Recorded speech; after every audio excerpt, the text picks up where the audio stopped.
Hi, welcome to Law Prapancham. Class 18 of Hindu Marriage Act 1955. In this video, we are going to discuss about section 29 and 30.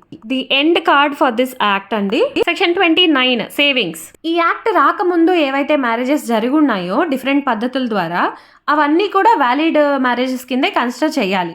ఈ act రాకముందు పంచాయతీలో పెద్ద మనుషుల ముందు గ్రామాల్లో ఇలాంటివి జరిగాయి కదా, మీరిద్దరు ఇంకా విడిపోండి, మీకు విడాకులు ఇస్తున్నామని చెప్పి కొన్ని తీర్పులు ఇస్తారు కదా. సో దాన్ని కస్టమరీ డివోర్స్ అంటాం.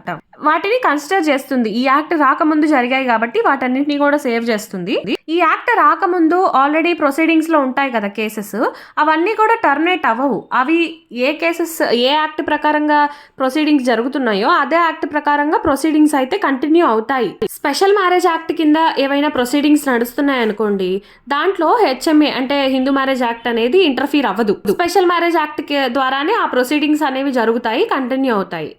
సింపుల్గా ఏంటంటే ఈ యాక్ట్ వచ్చిన తర్వాత ఈ యాక్ట్ ప్రకారంగానే జరుగుతాయి. ఈ యాక్ట్ రాకముందు ఏవైతే జరుగుతున్నాయో వాటికి నాకు సంబంధం లేదు, అవి వాటి ప్రకారంగానే జరగాలి అని చెప్పి ఈ యాక్ట్ చెప్పింది. ఈ యాక్ట్ రాకముందు ఏవైతే తీర్పులు వచ్చున్నాయో అవన్నీ కూడా వ్యాలిడే, నాకు సంబంధం లేదు అని ఈ యాక్ట్ చెప్తుంది. సో పూర్వకాలంలో సేమ్ గోత్రాస్ వాళ్ళు, ప్రవరా వాళ్ళు, వీళ్ళందరూ కూడా మ్యారేజ్ చేసుకునేవాళ్ళు, బావల్ని మేనమామల్ని ఇట్లా చేసుకుంటారు కదా. సో అవన్నీ కూడా వ్యాలిడే. ఈ యాక్ట్ వచ్చిన తర్వాత అవేమీ ఇన్వాలిడ్ అని చెప్పడానికి లేదు అని చెప్పేసి చెప్తుంది. అండ్ సెక్షన్ 30 వచ్చేసి రిపీల్. ఇక్కడతో హిందూ మ్యారేజ్ యాక్ట్ 1955 యాక్ట్ అయితే కంప్లీట్ అయిపోయిందండి. I hope you all understand very well.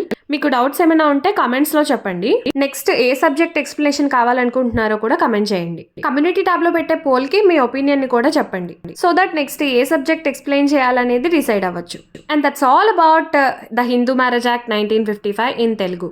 Thank you so much everyone. ఓర్పు, కష్టపడే తత్వం నీదైతే అదే నీ విజయానికి తొలిమెట్టు. సత్యమేవ జయతే.